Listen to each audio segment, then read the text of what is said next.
Welcome to DC. And here it comes. Swing and a miss. And a World Series Game 7 winning Curly W is in the books. Dagger! It's 1974. The Washington Capitals are the 2018 Stanley Cup champions. Don't like that. I like that. You gotta like that, right? Despite all this, despite the churn, my approval ratings keep going up. We are ready to give our 500% support back to this franchise, back to this city, back to this team after Snyder leaves. And then this is the poo-poo you put on the field. For the very first time, the Washington Mystics are WNBA champions. The Washington Commanders select Jaden Daniels. I'm going to support fake teams that can't ruin my life. Did you call bank? I call game. Thank you. Sorry to keep you waiting. Complicated business.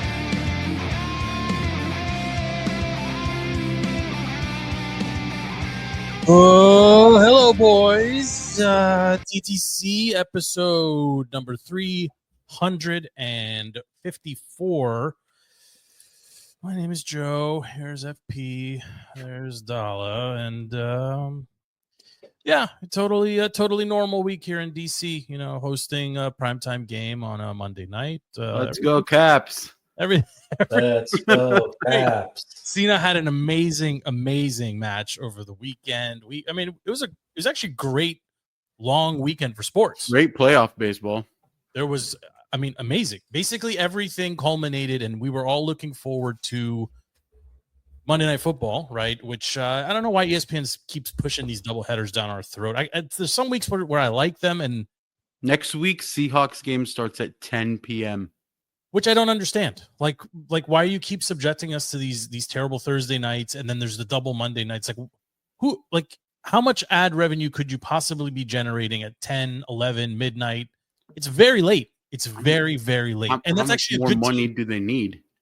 Well, it's actually a great question because, football is a uniquely American sport, right? Like there isn't, like America's the only, tell me if I'm wrong here. They've tried to export this sport before, the Euro League of American football and all this stuff. And it was basically just cast-offs and, semi-pros from various, colleges basically playing NFL-style football. What was it called? The Europa League? Not Europa League. It was whatever it was. Yeah, well, it's all pointless because even the current slate of international games, we're sending out trash like that Broncos-Jets game. Why do we keep doing it? We're not putting our good product out there for international audiences. We're giving them crap. But this is exactly my point. It is a uniquely American sport. Americans are the only ones that are big enough, fast enough, from a numbers perspective, the only ones that seem interested in playing it. So why do we continue trying to export it to Brazil and to Spain and to Germany and to London? Like, why? Like, it's our thing. Just let it be our thing. Like, why does it have to be the world's thing? I don't understand it. It's not. And you're right. The quality. Andy's giving me the money sign, but I don't know if Europeans are flocking to London to watch Jets Broncos, or if it's a bunch of Broncos and Jets fans that happen to just fly out because they wanted to go to London, right? Like, it's almost like the Vegas effect. Like, I want to go there anyway. I'll just turn it into a vacation. Like, how many new fans are you generating by playing your game away from home? Yeah, well, just like the Commanders when they face the Dolphins in Madrid, it's going to probably be a lot of Miami and DC people that are like, oh, that's a great opportunity to go to Madrid and catch a game. Which I get it, but you're not getting people from Spain, right? If there's a La Liga game on, they're not going to stop watching it for the NFL. No, they're not. Andy, what do you keep doing? You're very fidgety over there. Andy, what are you doing? Just watching the Caps. Yeah, I am. I'm watching the Caps, and I had to blow my nose if you need to know.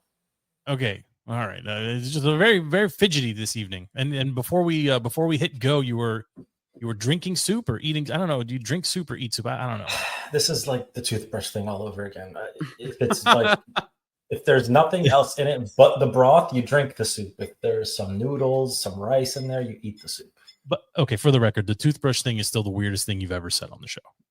Yeah, right? I mean, it was not even a split 50. Can we just can we change his tagline to just toothbrush?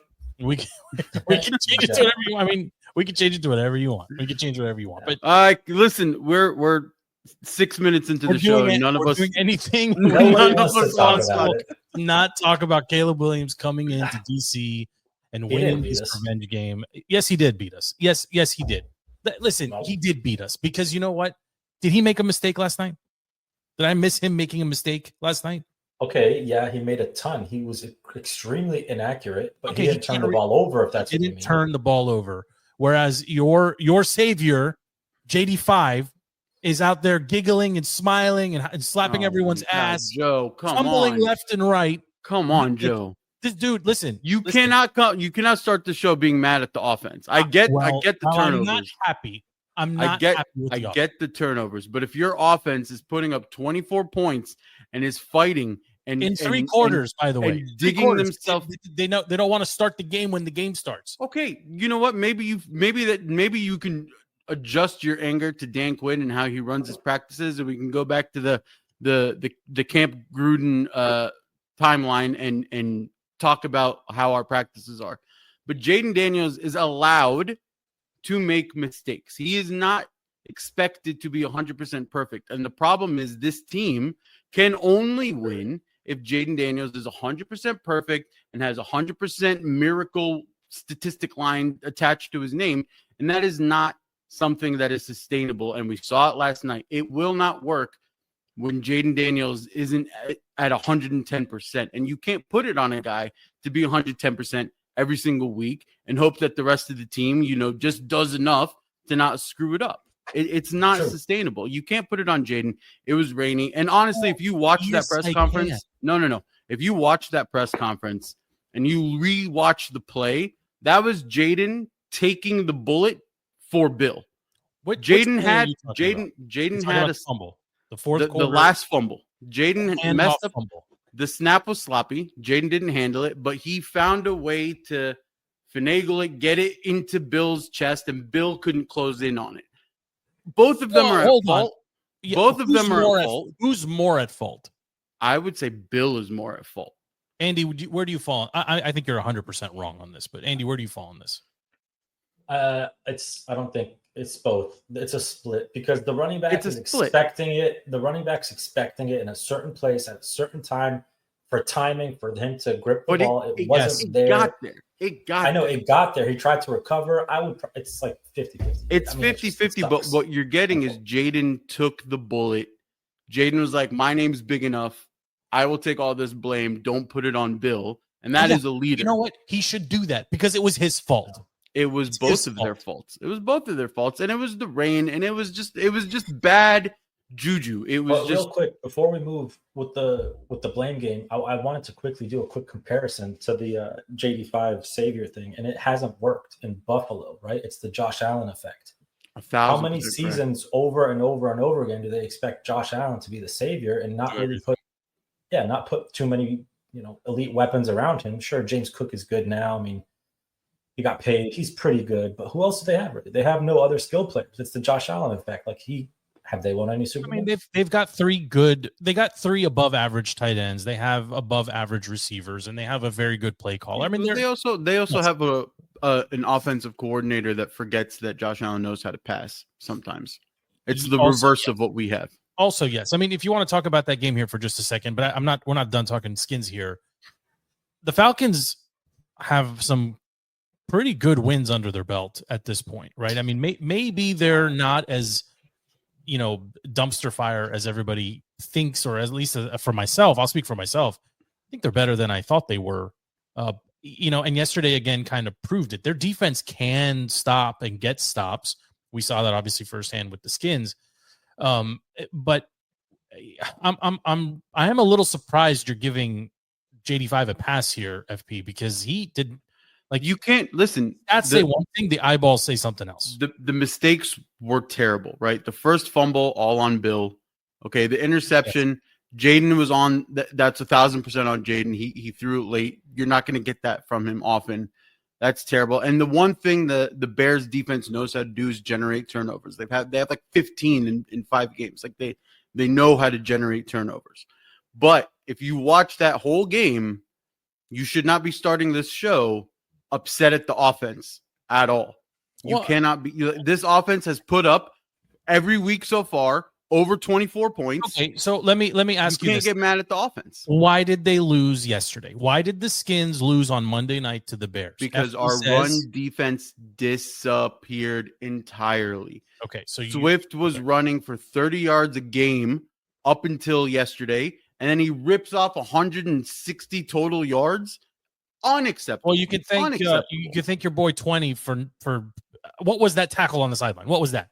If you shove him out of bounds, you probably win the game. Yeah, listen, the defense as a whole, right? From Joe Witt's coverage, from B-Wags being laid out to pasture and not being able to do what is expected of him because Joe Witt thinks he's still the Seattle version of B-Wags, to Daron Payne doing every other series he works and then he takes a series off, to having zero edge pressure, to having injured backups on your secondary. Honestly, the only player I don't have a complaint for on defense, surprisingly, is Lattimore. What did he do? What did he do wrong? You're still in my talking point. His name was only called once, and it was for he only got thrown at pass breakup. Yeah, once. It was his best game as a Skin. It was his best game as a Skin. But that's saying something. Andy, where do you put the blame on this? And don't put it on the kicker. I think that's a cop out. Well, we should definitely cut Matt Gay, but that's not. I'm not putting. He wasn't the problem yesterday, was he? He was in his own realm a problem for missing a field goal. That's 3 points, but he was not the only problem. There was a next gen analytics stat that I heard today, and it kind of put things in perspective. They said that like 9 runs for DeAndre Swift, 9 out of his whatever runs for 91 yards came when he stretched it outside. And then down the middle, he was like 6 for 17, 6 rushes for 17. I heard that stat somewhere. The big boys in the middle played. I mean, they played okay. They played good. So what does that really tell us? That tells us our linebackers are not fast. We don't have an edge can kind of make that and stop. What happened to the youth movement of 2 weeks ago? Right? What happened to the youth movement? We saw. Great question. And honestly, look, and I'm. This is not me being. I'm not trying to create a viral moment, but I'm going to tell you my honest opinion here. That game was lost because of JD5. That pick he threw in the first quarter, that's 7 points, 6 points for sure. 1, obviously if Gay hits the field goal, that's 7 points that they didn't get. He had Debo wide open in the end zone. That would have been a touchdown. That establishes momentum. That puts the Bears on their heels early on instead of spotting them a 10 or 13-point lead or whatever it was. For me, that was the difference. It just was. It was the difference, but that does not mean you put the blame on Jaden Daniels. They always say because the offense the offense still put up their points. If anything, if you want to blame anyone, you blame Cliff for how that last series went down, right? You bring in Laramie Tunsil, you draft Josh Connolly, you paid Tyler Biadasz, you bring in John Bates back from the dead and he's able to block again. You have Trent Scott for your jumbo offensive line positions. You have all of these big bodies that AP went out and was like, we're going to be a physical, dominant offensive line, right? Get out of the pistol when you need to just burn clock and run it down their throat. Get under center, snap the ball, have a quick exchange, and don't get a high snap 5 yards back when it's 3rd and 1, and you need to kill the game, right? That's on Cliff. That's not on Jaden Daniels, especially in a rainy game. Get under center and play smash mouth football. You win out, and you paid for that O-line. Use it. Well, you didn't do that. I understand the threat of Jaden as pistol is a thing. But that is not the point where you need the threat of Jaden Daniels to put the Bears on their heels. You need to just smash it in their mouth. Well, and the Skins do have big bodies, especially on the. I mean, they can run out a jumbo package with 3 tight ends. They can do what Buffalo does in spurts.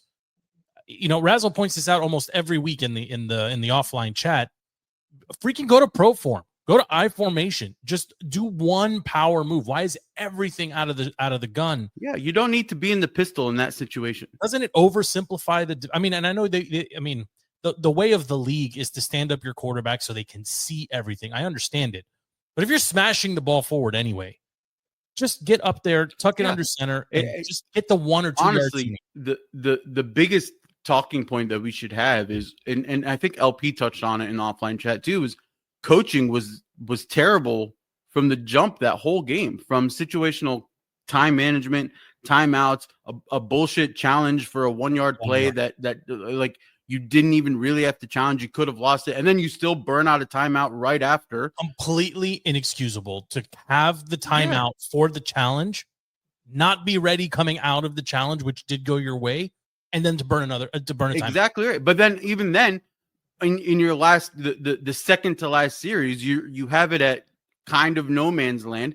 Try a long field goal instead of punting, right? When the game is that close, try a long field goal instead of punting. I mean, the coaching, Dan Quinn did not have a good coaching. I know I've said this, and his coordinators did not have a good game last night. There's shades of Rivera in there, and they come out from time to time, and you just. I mean, that's a bold statement. But okay, shades of Rivera, you don't even sniff 20 points, not even close. The way they start FP, like when was the last time they had a lead in the first quarter, or that they? No, I agree with that. Start very, very slow, and this is always the rub with these quote unquote player coaches, right? The coaches that the players warm up to, and they're not that they're buddy, but they're a little bit more, personality friendly, whatever. You think Vrabel is doing things to keep the locker room light in New England? No. Whatever Dan Quinn's doing, he's getting the fight out of the team. Okay, they're starting slow, but it's a lot of it is Joe Witt on the defense. A lot of it is on Cliff. Hold on. So when do you go to Cliff and you say, "Hey, I'd like to have a lead, in a first quarter once. I'd like to be able to go score on my opening drive." Once or twice this season, please and thank you. When do you sit down with Witt and say, how about we blitz when our guys are fresh in the beginning, in the early part of the game, not when they're exhausted or not on obvious blitz downs? Okay, so all of these things said, you can't come in here and say this game was on Jaden Daniels. I can't. It wasn't because if Jaden doesn't throw that, if Jaden gets 6 on that drive, if he hits Debo in the end zone, it's a different game. Right. I mean, I hate to make it all. Yeah, that's fine too. But then if the refs don't have a ticky tack call on the Bears, they get a Dunze touchdown in the end zone. Fair. Hold on, but listen, we're homers, but I think we've always called it down the line. How many times were the Commanders bailed out by pretty ticky tacky calls that ended up going in our favor? The refs kept handing us this game. That was a bad referee game, right? And yes, and Bears in our favor. Yes, yeah. Bears Reddit was legitimately like super Ricky about the terrible calls in real time and post. And they're right. They're absolutely right. We got bailed out so many times. And on that drive in particular, there was a 15-yard penalty, a 5-yard defensive hold or whatever it was. And Jaden, it's not like it was a contested pass or a tipped pass. He had Debo in the end zone. Yeah, no, that was a full mistake on Jaden. Nobody's denying that. It was very much, I mean, I hate to make this comparison because it's not fair.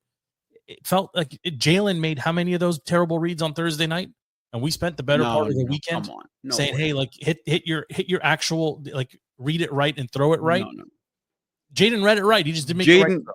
Jaden, outside of that one interception, was, if I'm not mistaken, he had a pretty accurate passing game, passing to a bunch of bums and flowers to Luke McCaffrey and Jalen Lane, and Chris Moore was like the MVP for 3 quarters. He was like Jaden's doing it with bums. He barely even targeted Debo. I wouldn't call them bums, FP. These guys, bums. They're not studs. Okay, but Luke has proven now that he can. I'm not talking game, right? Luke and Jalen don't get included because Zach had a good game too. I mean, Zach wrangled in 6 of 8 targets, 43 yards. He had a touchdown. Like Jaden had a good game outside of that one interception, and then the fluke. I think honestly, I I think it was just karma. I think it was the football gods being like, we're going to give this one to the Bears. Yes, but I do want to talk about the Bears too for a second here, because 2 years ago they come in here. DJ Moore is the only receiver that catches a ball from whoever was playing quarterback, and they run us out of our building while wearing trash bag black. The last year they come in to, we get to witness. They won 3.5 quarters of that game. They more than that, right? And at the end of the game, it's the Maryland Miracle, and we end up pulling that one out. And then they come in again, like this is 3 seasons in a row where they legitimately beat the team, right? Outside of a fluky Hail Mary. This would be 3 straight losses for the Skins against the Bears. And I want to talk about Caleb here for a second. We poke at him all the time, and he may not be the guy, but there are times where he looks very much the part of a QB1. Do you disagree with me? Yeah, I mean, it's not consistent, but there are flashes. His inaccuracies are massive, though. Sure, but when he's on, I mean, yesterday, did you feel at any point during Monday night that he was not in command of the game or the offense? I never got that sense. It's easy to be in command of the game in the offense when your running back is dicing up a defense. And that's fair. I mean, DeAndre. If Bill had the game that Swift had, Jaden would have looked like a superstar. Yeah, I mean, but there was also, I mean, he missed a Dunze on a couple of plays. He had some big misses. Sure. I was terrified that your boy OZ was going to come in and just wreak havoc. I think he was only targeted 3 times in the end. Big drop that could have sealed the deal for him even before our last drive. He's a guy that I think in the end the Skins really miss not having, right? More so than Diami or some of the other third, wide receiver 3, wide receiver 4. He was pretty sure-handed and shifty. Yes, and I think they miss him. I mean, obviously they miss Terry a lot right now too. I mean, you're asking Debo to go out and do a lot for you week to week. Debo was a game-time decision, by the way. He was with his heel. He was clearly hurting. Yeah, he wasn't. Yes. Which I mean, again, like the topic here is this team needs to find a way where they can play sound football, start to finish, all 4 quarters, and not rely on being the cardiac commanders, on relying on the miracle of Jaden Daniels and the magic and the charisma and all of that. Like, it's not sustainable to go out like it's the same thing Thursday night Packers game, right? If Jaden Daniels is asleep at the wheel because it's Thursday nights and we hate Thursday nights and that whole topic, you need the rest of the team to be able to keep him afloat. You need them to be a safety net. And that starts with the defense, right? If the offense is going to take forever to click, the defense has to be like, okay, we need to start the game at 200%. And keep these Bamas down to 3 points. Kind of what you did with the Chargers.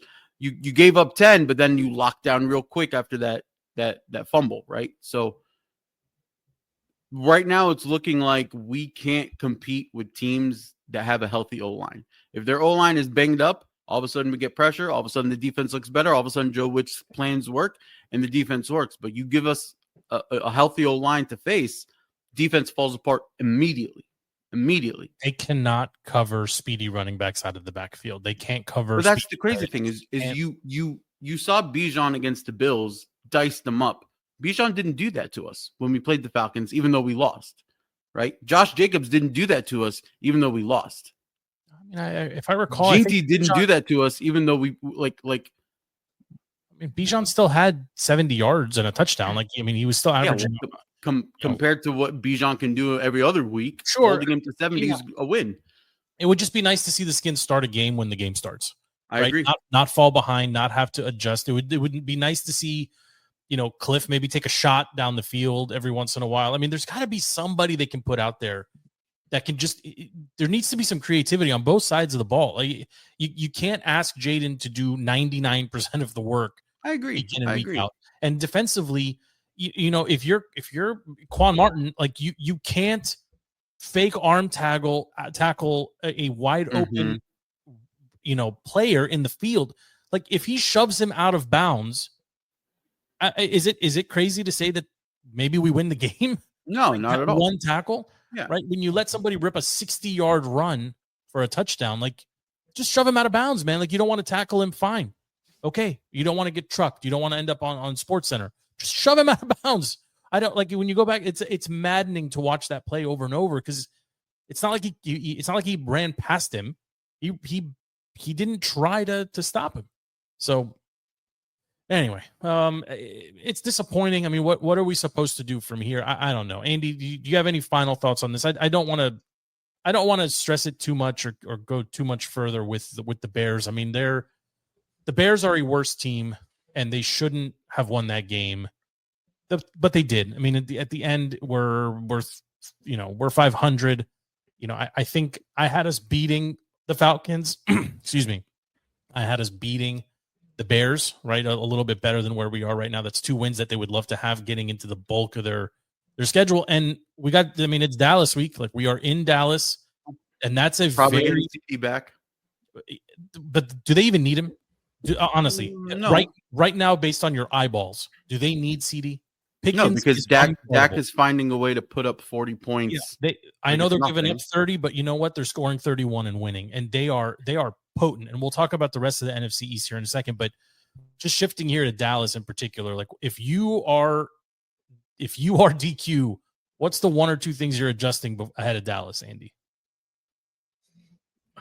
Dude, it's the defense, man. Like, honestly, I think that our wide receivers are young. They're not running crisp routes. I feel like the separation is not there.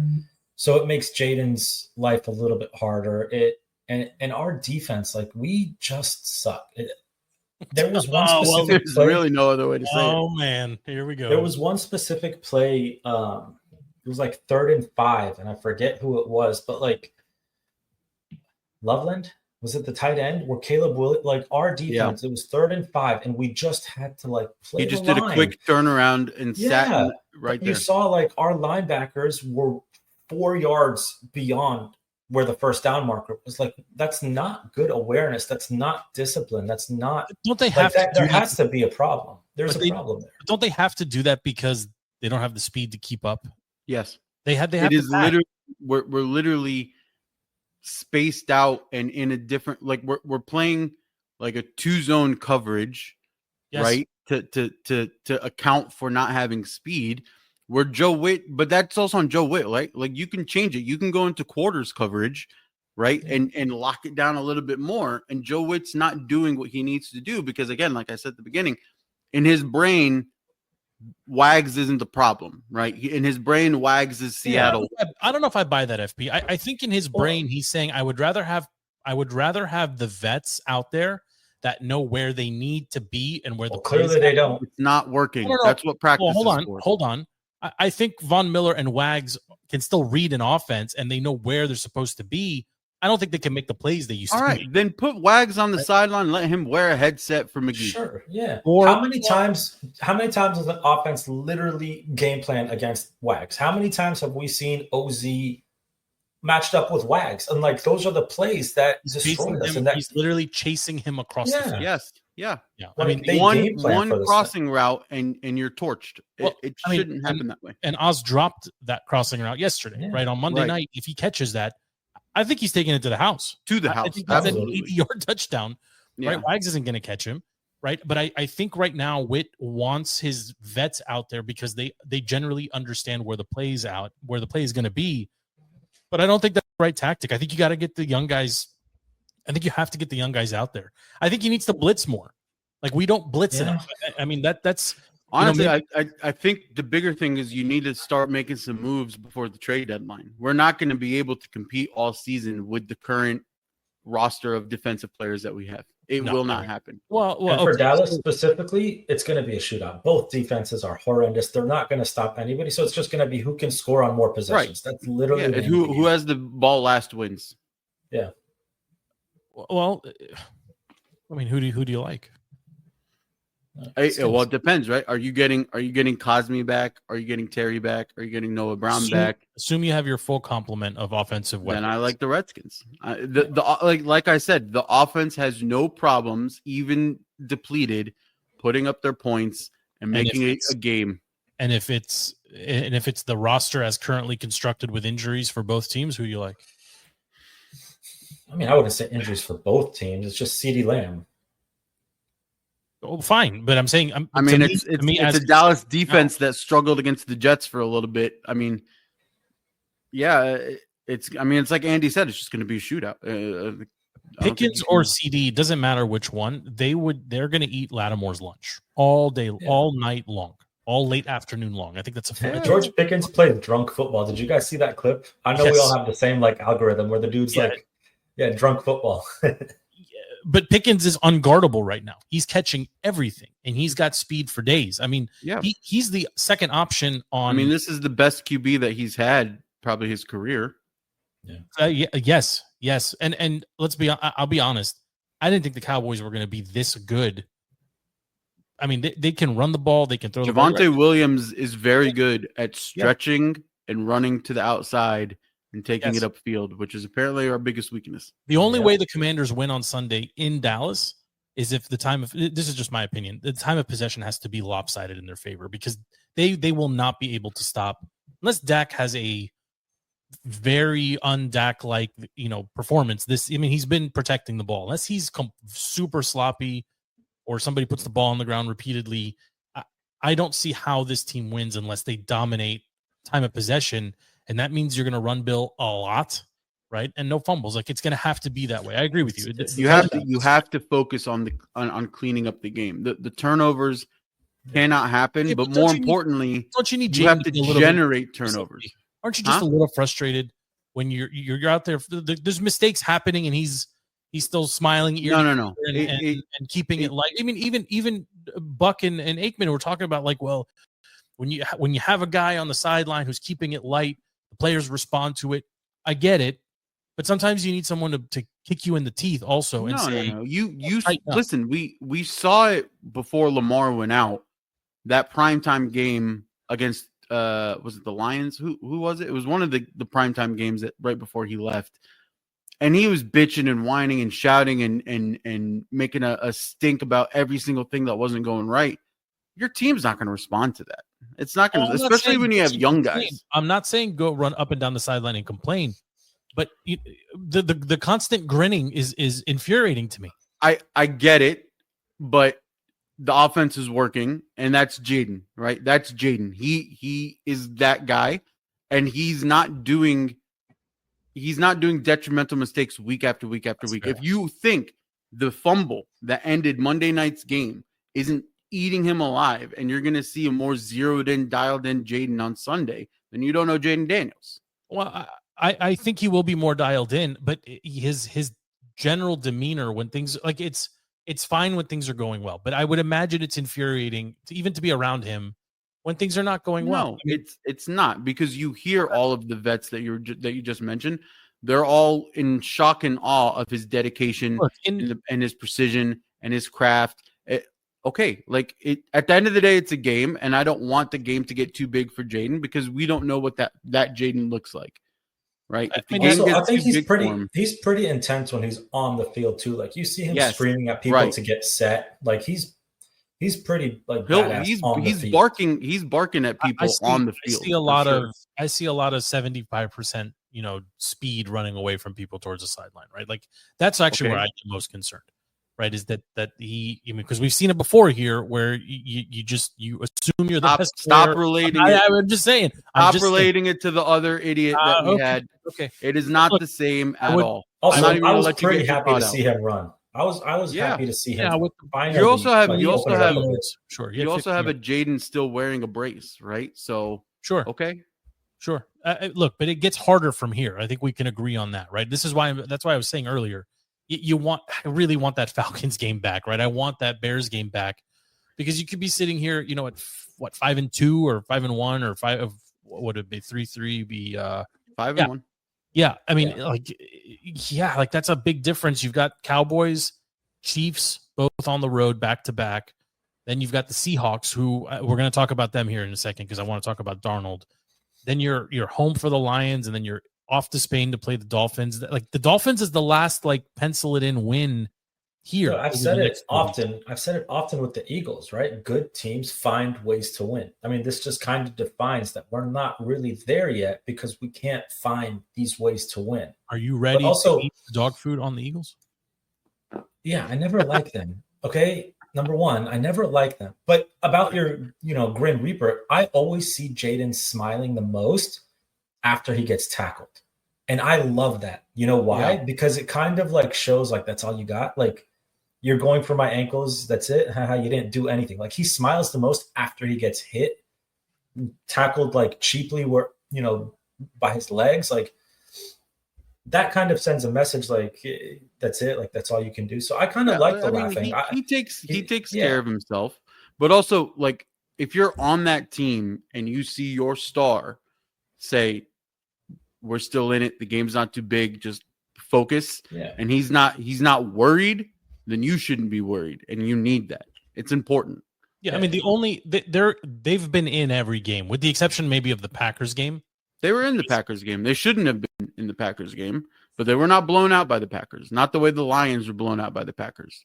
No, but I mean, I guess they were in the Falcons game too. I mean, they've been in all of these games. Yeah, right? that's what I'm saying. You cannot get mad. Like when you step back, it was winnable, FP. It was winnable, but when you step back from the game and you're like, what the hell happened? How did this happen? 3 turnovers. It goes back. The turnovers, yes, but it goes back to the defense.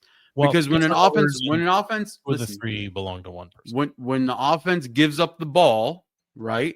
But then they go out and then they're like, okay, we'll go back out and we'll get points, and that's what the offense did. Yeah. Then they dug themselves out of the hole, right? It's the defense's job to keep it manageable, right? And they did not do that. If you had a mediocre defense yesterday, mediocre, middle of the pack defense, the Bears have maybe 10 points the whole game. I mean, Caleb ended up with 250 yards passing, but how many of them came on that one DeAndre play? 65, right? I mean, if that goes for 30, right? He's sitting at sub 200 with a touchdown. You know, it's a very pedestrian Caleb-like game, right? 50% accuracy, give or take. Yeah. So yeah, I mean, it's a tough loss to stomach. They got their revenge. It's over. We look forward towards Dallas now. I've got the Cowboys winning this. I gotta be honest. I think Dak has found something with the tight end there. I'm blanking on with Ferguson, who is not going to be guard. He cannot be covered by Von Miller or Wags. No, and you can't expect Sanders still to crash down and take him down. No, and then Sanders still's $150. It's not going to work. And you've got Pickens on the outside, who's going to be working against Lattimore. I don't like that matchup at all. If CD's back in there, I don't like any matchup in that secondary. Right? I mean, they got right to some extent against the Bears. The Cowboys are a totally different beast, and they can go get 40. Right? The Bears would struggle to get up there. I mean, the Bears hit their number. Right? They're averaging 25 a game.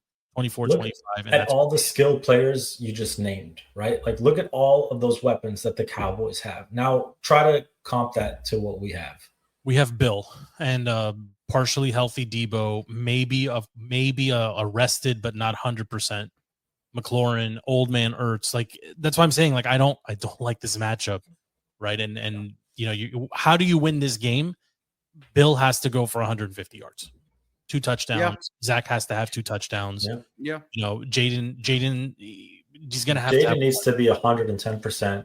Run game has to click. Like, defense has to make a few stops. Like, turnovers, maybe. Luke's going to have to try to get some turnovers, punch the ball. Another block. I mean, you have to win the turnover battle. That's it. You have to be in the positive. Oh, you know, one thing we did forget to mention that's pretty big with the Bears game, offensively and defensively. They controlled the hell out of the line of scrimmage, defensively and offensively. Mm-hmm. They destroyed us up in the trenches, and that's inexcusable. They pushed the line of scrimmage when they were on offense, and then they pushed us back when they were on defense. Actually, I think our O-line towards the middle of the third quarter, second half into the start of fourth, the running game was showing up. I think the weather took it away a little bit. But I also think it was just the intensity shifted, right? Like the momentum completely shifted. And when that happens, then you have your boy Sweat coming out, and he wanted a little bit of it. And he had like 2 dominant downs. Like, I don't know. It's hard for me to really get mad at that O-line, right? Because Jaden. So who you got winning? Touched. Give me your winner. Who's your winner? Who's your winner on Sunday, 4:00 in Dallas? I'm going to give it to the Skins 35-30. Shootout mode. Andy, who you got?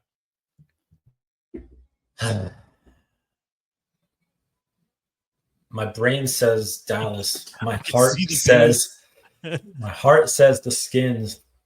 And I say that because divisional games are always completely unexpected. Like, people play differently. It's a totally different ball game. So I'm hoping that's more in the Redskins' favor, that it's a divisional matchup and they'll kind of play down to us, if you will. Well, yeah. Go ahead. So I'm going Skins in a shootout, not like a 40-40 tie or anything like that, like what they had with the Packers, but I'm probably going like 35-34. So you both got it 30s Skins by an inch. One stat for the NFC East, if you want to use this as a segue. We are the only team in the NFC East to be plus in point differential. Yes. Yeah. Right. Which is an interesting stat considering how many points the Cowboys have scored over the past. Right, but that just shows you how much you can score. Leaky. Yeah, how much you can score against them. They're a very leaky defense. But keeping it in the NFC East here, let's talk about that Thursday night matchup here for a second, because most of us were excited to settle in and just kind of watch. Like, it's the air's a little bit crispy. It's a nice fall night. It's two teams that maybe outside of the division, everybody wants to see the Eagles defending champions. Nobody cares about the Giants, but they do have some interesting and compelling storylines, right? You got Scatterbo, who is basically Mike Allstott, right? I mean, he needs that thing on the back of his neck to keep him, to keep his neck straight. You got Jackson Dart, who I remember in the preseason, we discussed him at length, saying like he's got something. The question is, will New York be patient enough to let him develop? The answer clearly was no. But so far, he's making it work without Malik Neighbors, and I mean that was a very impressive win over the Eagles. Very impressive. I mean, in the span of not even one calendar year, we've seen Derrick Henry and Saquon Barkley go from career seasons to whatever they are now. Like, yeah. I mean, Saquon can't run, and I don't know if that's an offensive line problem. I don't know if that's a compounding problem because that offense is extremely one-dimensional. I don't know, but I mean, I dabbled and I went into the Eagles, Reddit just to see it, and it's full meltdown. I mean, I love it. Jalen can't complete a pass. He can't take over an offense. He doesn't have the confidence of his receivers. You got AJ and freaking Devonta sitting on the sideline, eating their fingernails. Like, maybe not. We touched the ball. Then I saw another one where this guy basically documented every play that Saquon was on the field. I don't know if you guys saw this. If he moves his head left and right before the snap, it's a passing play. If he doesn't, it's a run. Can you imagine an all-pro? And in the scouting report, it shows he literally went and looked at all 58 plays that Saquon or 48 plays that Saquon was on the field. If he did this before the ball was snapped, it was a passing down. And if he didn't move his head, it was a rushing down. Could you imagine? Like, talk about Jalen or Saquon? Saquon. If Saquon doesn't look, he's looking at his pass pro assignment. Yes. I mean, that's how far. Like, that's just a normal fan with a all 22 that clipped the entire game out of frustration late Thursday night after the loss and posted on the internet. Like, that's freaking damning. Look, we said it. We said it at the start of the season when we were doing our predictions. The Eagles losing Kellen Moore and having the new coordinator come in, I forgot his name. It was not going to bode well for them. Sirianni is not a good coach. No. Sirianni inherited a stacked team. What's the thing you always say? Is he the most punchable face in the league? Easily the most punchable face. Yeah, easily. I mean, like, I'm surprised Scatterbo didn't just like in his like madman rage, like, did you see headbutt him on the sideline? Did you see him doing shirts off belly to belly with Fitzy? I love it. Did you hear some of the stories with Scatterbo? Like, after him and Jason and Jackson Dart got drafted, they like headbutted each other, and then on the flight to New York, he woke up Jackson Dart with like a wet willy. Like, the guy's just a freak. I love it. He's the first player in the history of the NFL to have CTE before he actually played in the league. Yes. Right? Like, He's already lost it. It's just a matter of can they control it at this point.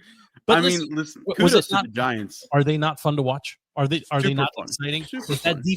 that defense not at least league average? The Giants. I said it during the Eagles Giants game. Thank God we played the Giants when we did, because they didn't put it together week one. The one thing I also want to talk about here, and I do want to focus on the Eagles in a second, but if you're Dable, you can't be going into the tent during a medical examination. Whatever was said, shadiness happened. Without a doubt. Without a doubt. I mean, here's what I think happened. Dable opened the curtain, looked inside, and said, Doc, can you stick your head out and look at I want you to watch the replay of what Russell Wilson just did in the game. Okay. And tell me that Jackson Dart with a concussion isn't better or worse than what I have to deal with out here. I almost felt bad for Russ that one play. I did feel bad for him because they put him in, and the first plays, there's no way they're going to throw that ball. And they hand it off, and then they need to throw it. He literally put it in the dirt. Yeah. He put it in. I mean, nobody touched him. It was, and then you see Dable like turning, he looks like freaking like the Kool-Aid man on the side, trying to beat red. Honestly, Dable's an idiot, because at that point, like, Jameis Winston should be QB2. I don't know why Russ. 1,000,000,000%. Why Russ should be bubble wrapped and prepared to be packaged. Send him to the Vikings. Send him to the Titans. Send him since he seems to have made their selection. They went and got Flacco. But kind of worked for him. Yeah, send him to the Raiders. I mean, Geno stinks. Okay, and Pete Carroll. That whole experiment is terrible, by the way. But just for 2 seconds here, I want to talk about the Eagles. If I'm an Eagles fan, which I am not, I would be extremely concerned, because the quarterback that has been able to luck his way to win after win after win, and the tush push and the whatever, something's clearly shifted here. Like, that magic is gone. And I feel like that team is like, the coach is about to lose the locker room, and the quarterback's about to lose the team. I think the Vikings upset the Eagles. You might get JJ McCarthy back. You think Wentz has got enough to? I think that defense, who is blitz happy, will get in Jalen's face all game, and when you do that, Jalen can't do squat. He's not a good quarterback. I will maintain this until my dying breath. Listen, flowers to me. I called it multiple times that the Giants were probably going to upset the Eagles, and it was probably the happiest I felt watching a game. like sheer joy, like fanhood removed of being a Redskins fan. The joy that I felt watching it happen in person, I can only equate it to RG3 2012 Cowboys Thanksgiving game, where he came out and just embarrassed the Cowboys on Thanksgiving, and we're all sitting there having dinner, being like, I can't believe this is our team. Well, I think the Lions the rain game starts coming down. The Lions game was great too, but that I was like focused in as a fan at that point. Sure. But just the amount of laughter and joy I had looking at the TV, Eagles meltdown was fantastic. And I think it continues. I really think it does. I mean, they've got starting defensive players retiring. They have problems everywhere, and then their all pro running back can't run. I mean, they are, to me, they are. There was a reason why New York at one point was like, we're kind of over Saquon. I'm not saying that they were right in doing that, and Saquon's still very, very talented. Yeah, but there's versions of Saquon that can show up week in and week out where it makes a little bit more sense why New York shipped him off. Oh, I don't know if I agree with. I don't know if I can go that far, FP, because he's had two really good seasons since he's left, or one really good season. But yeah, I mean the wheels seem to be coming off in Philly, and I'm here for it personally. And the Giants. I'm glad we've already beat them once. They're not terrible to watch. I mean, there are far worse products to put on TV in the NFL right now than the Giants, even though they're going to learn. They're going to learn the hard way. And man, do they miss, like with Malik Neighbors, how much better is that team? It's, I don't know. Can we pivot back to much better? Dart doesn't really throw, right? Like, He's kind of like a running back under center. Well, he proved in the Eagles game. I mean, I think the knock on him was he wasn't doing any pass plays over 10 yards or whatever. And he had like 4 or 5 of them against the Eagles, right? And say what you want about the Eagles, they still have a pretty solid secondary. Yes. I mean, the Giants won that game. I mean, the Giants they outplayed them. I want to pivot to the Dallas real quick while we're still in the NFC East. And it kind of loops into that Falcons game. The Panthers aren't as bad as I think we thought the Panthers were. Mm-hmm. And it makes that score against the Falcons that much more impressive. And the fact that they beat the Cowboys and Rico Dowdle had the best revenge game in the history of revenge games. Yes. There are storylines all over the NFL. The season makes no sense. The Chiefs were dead. Now the Chiefs are alive. The Bills were alive. The Bills seem to be faltering. The Eagles were luck winning. Now they're losing. The Broncos couldn't figure out how to run an offense early in the season. Then they seemed a lot better. And then they couldn't manage any points against the Packers were the story of the year. And then after 2 weeks, they struggled and then they barely beat the Bengals. Like the Lions lost by 100 in opening week and were written off. Yeah. And now they're averaging 100 against everybody. I mean, then they look awesome. Indiana Jones was a cast off and nobody expected anything out of that Colts team. He's playing MVP ball. Yeah. I mean, it's him and Baker. Is anyone else an MVP right now? Like who No, it's only Baker. I think your boy Indiana only Jones Baker deserves a little love. I think he deserves he can get the love. He can get a couple MVP votes, but it is Baker through and through because they are playing with negative 500 people on that team. I mean, I agree it's Baker, but I think he at least deserves a hat tip. And your boy Darnold.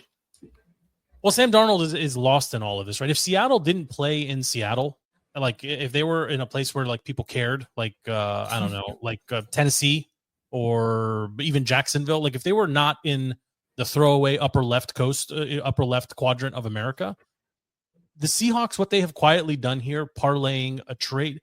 I mean, getting rid of a coach who was performing and a quarterback who was performing, and then trading for or acquiring a performing, I don't know, like what the hell are the Vikings thinking letting Darnold out of their building? But huge kudos to the Seahawks. They're a complete team. Yes. Like, what do they not do? What can the Seahawks not do? They lost their 12th man. Their whole shtick about having the loudest stadium and the craziest, loudest fans went away, and all that happened was the team emerged as a stronger team than we've seen since their Super Bowl years. Yeah, I mean the team. What do they not do? Can they throw the ball? Yes. Do they can throw. Great defense, great running back. Yeah. Smith and Jackson Smith is a 1-1 season leader right now. Yeah, he's got 700 yards in 6 games. Like he's balling out, right? I mean, Cooper Kupp can still go catch a ball. Between Charbonnet and what's the one RB1's name? I'm blanking on his name now. Kenneth Walker. Like they can run the ball. That defense has got pieces too all over the place. Like they have very quietly assembled a very nice performing team. Just nobody cares because they're, super West Coast. Well, here's the question for you. Seeing what you're seeing, do you kind of wish we went out and got Mike McDonald over DQ?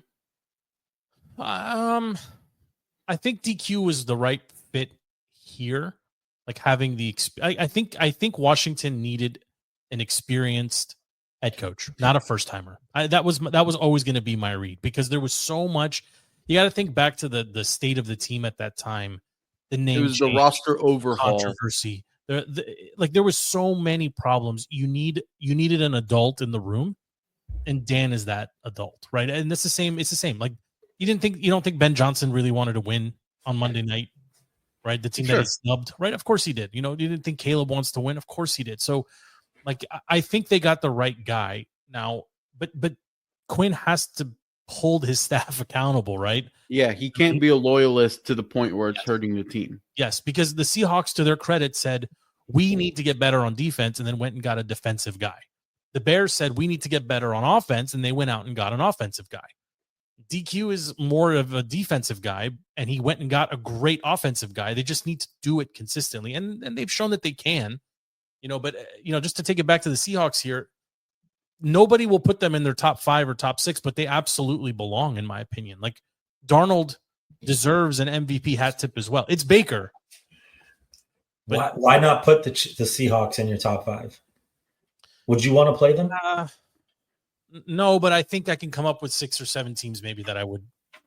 I mean, we can do it, but I don't even say the Rams. You are for some reason. You know exactly where I'm going with this. You know me pretty well. It's like we do. I mean, they beat. Who did they beat? They lost to the Bucks. They beat the Cardinals, but they lost to the Bucks in a really good game. Like it wasn't right. But I'm saying they beat the Jags. Jags are good, but not shockingly good. And then Cardinals, Saints, and Steelers. And Niners, I guess. But, I mean... Well, the Niners keep getting it done, too. The Niners keep getting it done, but... Steelers lost one game, and that one game is the Seahawks. Yeah. Steelers actually might have to be... Steelers are... But look, before we put a bow on the MVP talk, I mean, is it Baker for the 3 of us? Is it a sweep? Is anybody else? I mean, he has nobody. No Mike Evans, no Amiko Buka, no Bucky, no Chris Godwin. He has nobody. Close second, JD5. Oh. Close second. I don't know. I'm not with you. I think JD5 goes the Josh Allen trajectory of MVP conversations, where it's going to take like 2 to 3 seasons of making your team competitive, but then the expectation when the contract 2 comes up is you should be cream of the crop, top of the top, and then the real magic comes out and you get the MVP conversation. I don't know if you can be the MVP of the league if the team can go out and win without you, which they did, and be competitive without you, which they were. Like Marcus was fine. Right, but that's what I'm saying. He's gonna have to be like Josh Allen, where it's gonna take when Josh Allen got drafted, the Bills were still a joke. Everybody hated Josh Allen, and then slowly but surely they started getting better and better and better and better. And then all of a sudden last season, Josh Allen did Josh Allen and balled out. So I think that's Jaden's trajectory. That's fair. Let's go. Let's go top 5, low 5 here. Does anybody? I mean, Andy, you want to lead off? It'll be my honor. Bucks number 1. Okay. Probably we're all gonna have Bucks. FP, are you in agreement with that? Let's do it a little different this week. Are you in agreement that the Bucks are the best team overall? I'm still giving it to the Lions. Okay, so we got a little bit of a difference there. Okay, Andy, who you got at 2? Oh, who did the Lions play this They week? just lost to the Chiefs on Sunday night. Yeah, no, I think Bucks. I mean, yeah, Bucks. Who would win, Bucks or Lions? I think Lions. I think we're going to see that in a couple of weeks. But wait, don't they play next? They play next week. The next week? Are they Sunday night? No. Can someone check? I think if they play. Where's the intern? Where's the intern? Yeah, where's the intern? Where's Cadiz? Where's 20? Bucks Lions, Monday, October 20th, 7:00. Yeah, it's this wow. I think the Lions might take it. I think that's a good one. Well, right now for me, Bucks. Actually, right, number 2. You got 2. Colts. Not even the Lions. The Colts are number 2 for me. They're a freakishly good team. Also a very complete team. I sent you guys a offline little screenshot, right? Like they are beating teams by 14 points. They're crushing people. They could very easily be 6-0 if it wasn't for that Mitchell fumble, right? Like they are a good complete team. And Jonathan Taylor, I mean, that guy's just freaking. I mean, stuff. he deserves some MVP talk too. I mean, it's true, right? I mean, if you're ever going to give an MVP to a running back, right now this might be the year. Yeah, we got a 3. Andy.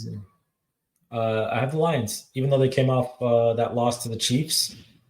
They're still a scary team to play. I don't want to play them. I think they're that good still. Gibbs is good. They're number 3. Montgomery's good. I'm on raw. Like that's a complete team. Yep. So I forgot about the Seahawks initially when I was doing my top. Everybody 5. forgets about them because who cares about freaking the state of Washington? Nobody cares. Right. Until we just about had Alaska. Segment. Yeah. So they weren't even in my top 5 as I was kind of thinking about it, but they're in the top 5 for me. They're number 4. Wow. 4. I don't want to play them. Like if you play them, it's not easy. It's like it's a team I don't want to play right now. I appreciate that your top 5 is really just who's hot right now.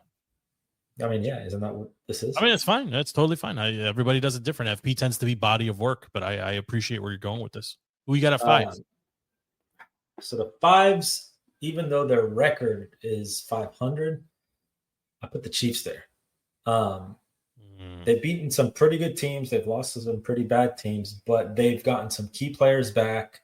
Holmes is playing out of his mind still, even though he's not throwing the ball and there's nobody to catch it. Rashee Rice is coming back, and he's making it happen with his legs. So he's still moving that offense forward.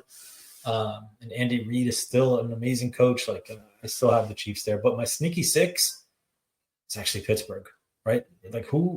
They're such a boring team. So boring. Ridiculously boring. I'm actually happy you said that. They actually cracked my top 5. Oh, really? So boring. Yeah. But they have the record, right? They find ways to win. Here we go. Quote me. That should be part of the intro. Doesn't DK feel very underutilized though in that offense? Yeah, he's warming up though. That connection with Aaron is warming up. Yeah, he's 3 weeks now. He's gone 90 plus with a touchdown. He's hitting up. So that's my sneaky 6, and somewhere in the 7 rounds, like the Packers. No mention of the Bills. No, you can't. 2 back-to-back losses, Pats, and actually the Pats might be. The Pats belong in the top 10 discussion, in my opinion. Yes. Maybe in the top 7 or 8. And Vrabel has a revenge game on the schedule now. The Titans obviously fired their head coach. It's interesting to see the Titans had to do it because you couldn't let Vrabel come in and beat the crap out of the coach you hired to replace him. You can't do that. You have to own the mistake, so to speak, and just cut him down. The Tennessee Titans might, and this is saying something because the Jets still exist, might be the most dysfunctional team right now in the NFL, just because they went fire head coach Vrabel, fire GM, fire GM, fire head coach, fire head coach, fire GM. Yes, you got it. Every single year, it's a big fire, and you can't sustain that. It makes no sense. We'll talk about them in the low 5, but give me your top of the top of the top. FP, who's your top? I'm going Lions 1, because even when you see that matchup, if the Bucks were fully healthy, I would give it to them. They're not fully healthy. Okay. And the magic of Baker, it's kind of the same thing with Jaden Daniels, right? If he just has one game where the magic isn't there, they'll fall apart. So Lions number 1, Bucks number 2.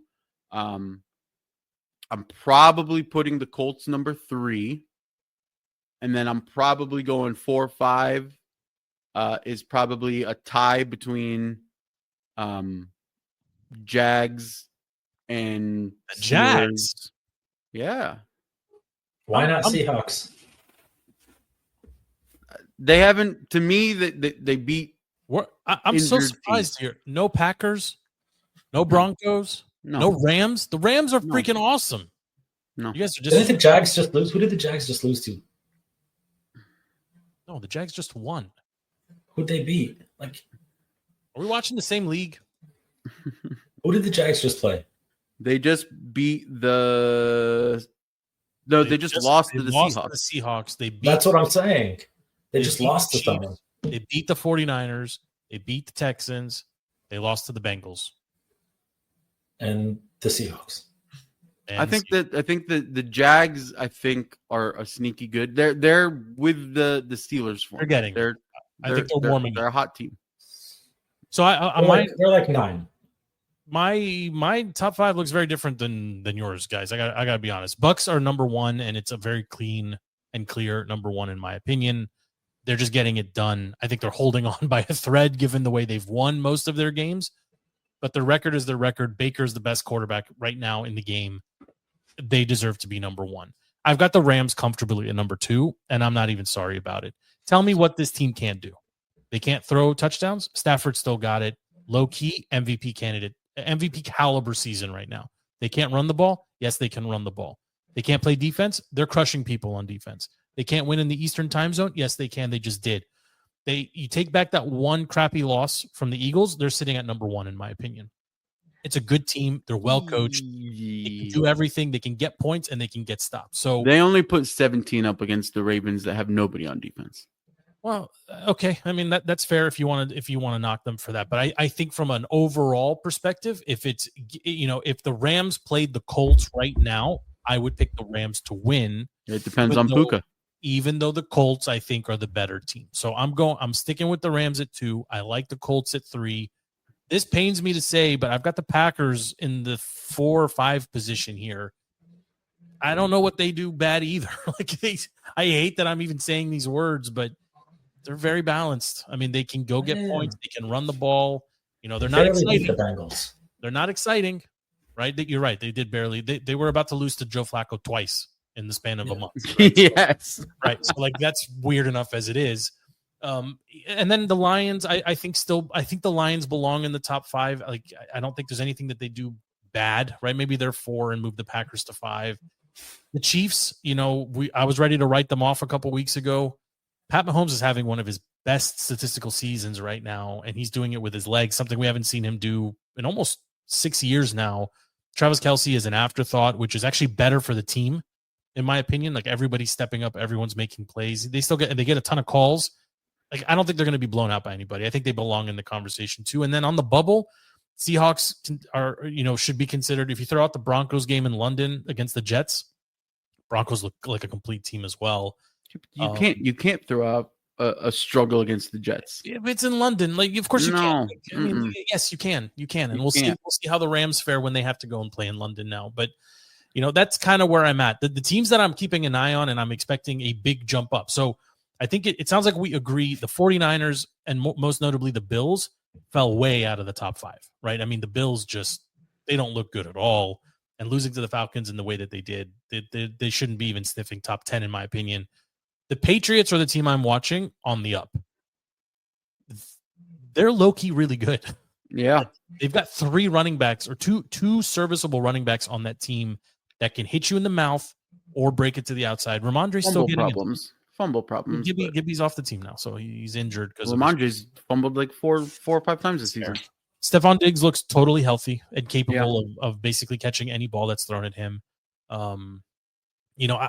I like what they're doing. I like what Vrabel's doing with that team, and it looks like they have a quarterback. It looks like they've got a guy there. And to Mac Jones's credit, he looked pretty good too. Yeah, Sunday, right? So the league is full of these reclamation projects, right? You go to your second, third team, whatever, and then suddenly you're a hit. But I'm watching the Patriots really closely. If they go in and stomp the Titans, I think they belong in the top 8 or 9 teams.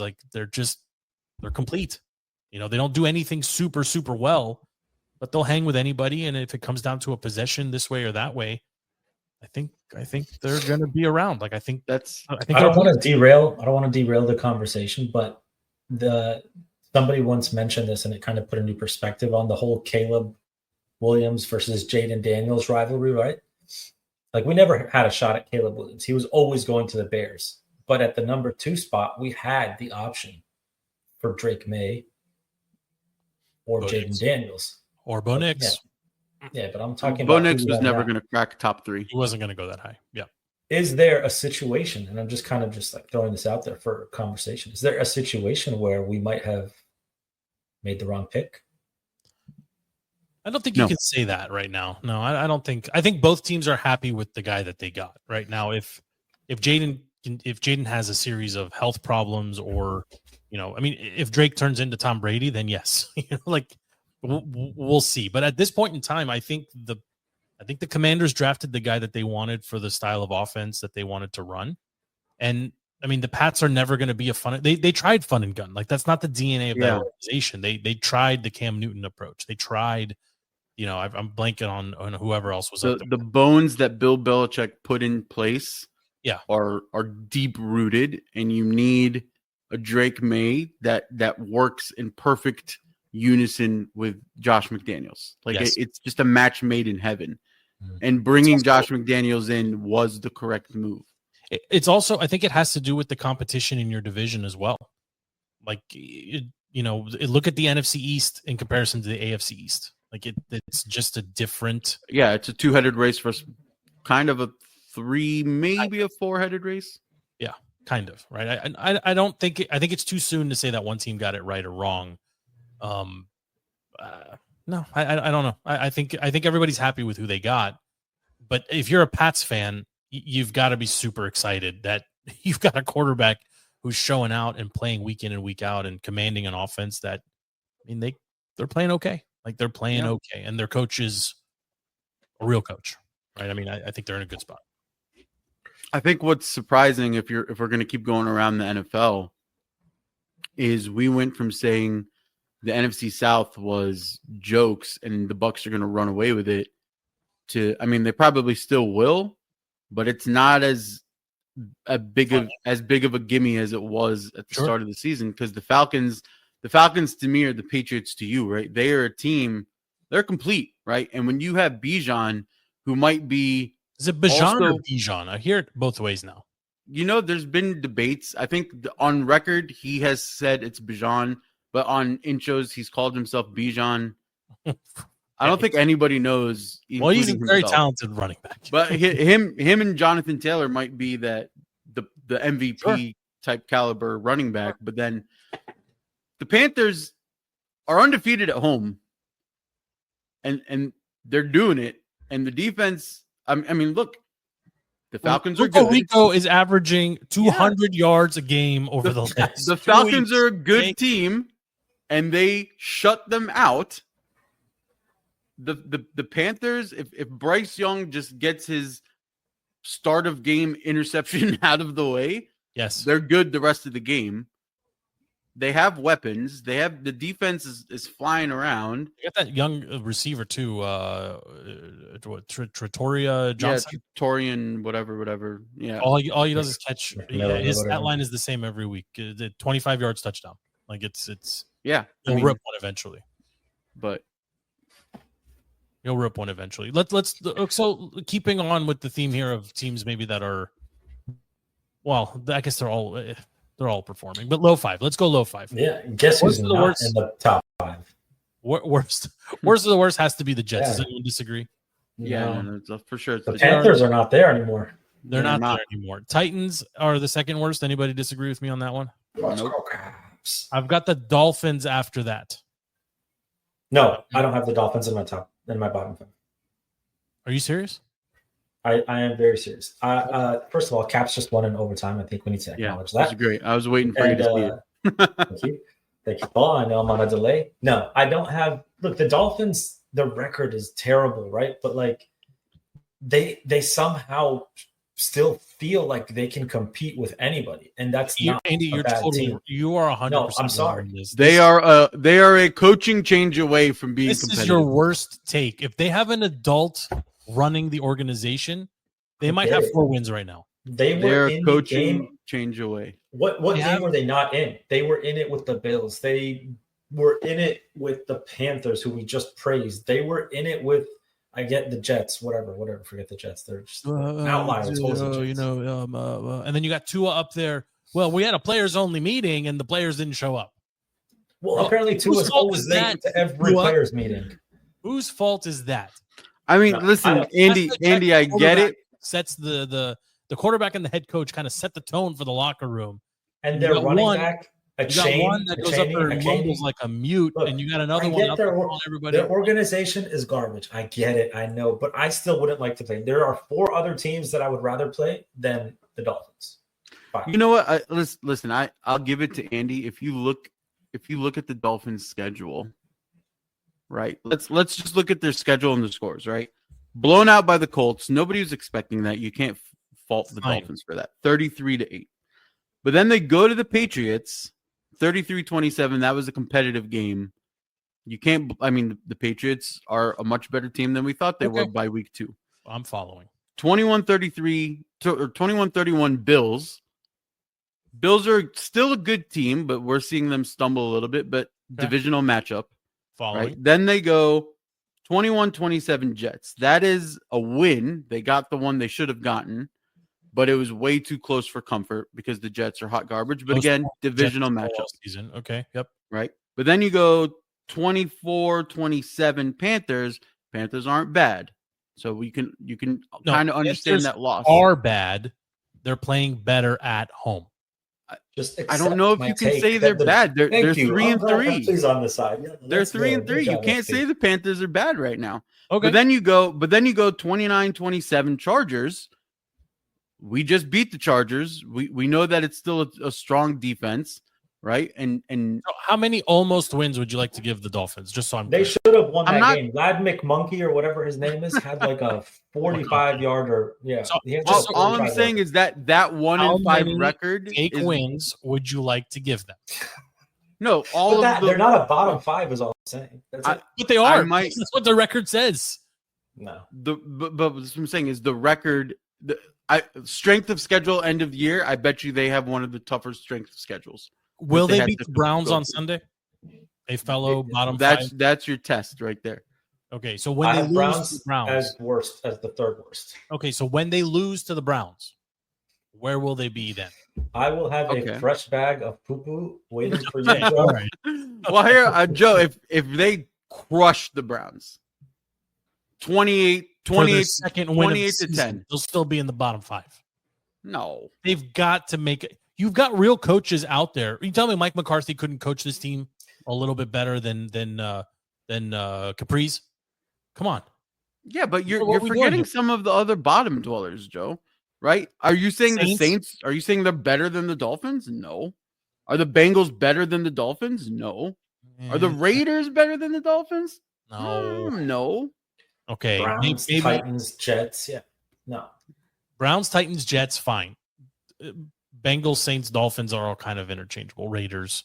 I mean, honestly, don't the Ravens kind of belong in this mess? I was just going to say. Don't the Ravens, the Cardinals, don't they? Without Lamar, maybe. Don't they both belong in this Ravens? But do you truly think that the Dolphins are worse than the Cardinals? No. They're putting up points, and they're losing to solid teams. I mean, that's fair. Their schedule. I mean, I know we're all writing them off, most of us, but they've got Browns, Falcons, Ravens, Bills, Commanders, Saints, Jets. I mean, it's very possible they win 4 out of those 6. Yeah. Right. I mean, and if you get to the season 5 and whatever, I mean, seriously, 5 and 7 right now. So their remaining schedule. Browns, they could win. Falcons, they could win. Ravens, they should win because Lamar won't be back for that one, October 30. Then their Bills, maybe that's a loss. Commanders, we'll say push or loss. Saints, they should win. Jets, they should win. Steelers, loss. Bengals, they should win. Bucks, they will lose. Patriots to end the season. It's very possible they end up at 500 or fighting for a playoff spot. They could be a fringe wild card, yeah. Or playing spoiler for Steelers, yeah. Bengals, not the Bengals, sorry, for the Steelers and the Pats down the stretch. Or potentially knocking the Buccaneers out of that 1 seed. Yes, okay, I will relent. They're not the 3rd worst team in the league. Or 4th, but they're not very good, and their coach should be the first to go. If they had a real coach, they could easily be, with the talent on that team, they could be a 4-2 easily. I mean, I'm sorry, but the professional warriors in that room are not going to get up for Mike. You can't. He's lost the locker room. I mean, you can't mumble your way through every press conference. You can't do it. Listen, it might be the best thing for the Commanders if he does get fired, because he would be a solid replacement for Cliff next season. You're already playing that game. Okay. I'm just saying. Okay. But also at the rate we're going, I don't know if anybody wants to hire Cliff next season, so we might have 3 years of continuity. Yeah, Cliff might be here for an extended stay. We'll see. Any other topics you guys want to get into? We got this time next week, we will be starting the NBA season, which is exciting for, the 3 fans of the NBA. I am excited to see what Shaq and Chuck do on ESPN now that the show is moved. Did you see, by the way, that they killed the NBA on TNT, like the Twitter, 15, 20 completely years? Deleted it. Changed the handle, lost all the tweets. Yes, such an ESPN thing to do. It's so terrible, actually. But we got the NBA literally around the corner. We've got, obviously, hockey season is here. We got playoff baseball has been amazing to watch. Caps got 3 wins. Yep. And how do they look on this young season, gents? What do we need to know about this Caps team? They're looking competitive. They're looking like speed is there. Tom Wilson is emerging as your next true captain. They're a solid team. You're solid in goaltending. I mean, they're shooting the ball or they're shooting the puck. So they're getting shots on goal. They're almost. It's almost like we What's spent the bold prediction. Give me the bold prediction. Stanley Cup. Oh, I love this guy. Bold prediction is we see the Carolina Hurricanes in round 2 of the playoffs, and we finally take that series. Okay. Over under on the Wizards wins this year. I heard somebody say 20. 15. Under 20. Yeah, under 20. I take 21 personally. Give me 21. You want to do a futures bet? There's two that I want. Who's that guard that you always talked about that you like to watch? Bub Carrington. No, not Bub. The other guy. Keyshawn George. The other guy. Did you see On the McCollum? Wizards? Yeah.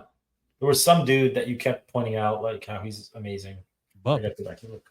It was Bub. Bub. It was some. No, I know it was Bub, but there was someone else. It was another point guard or something.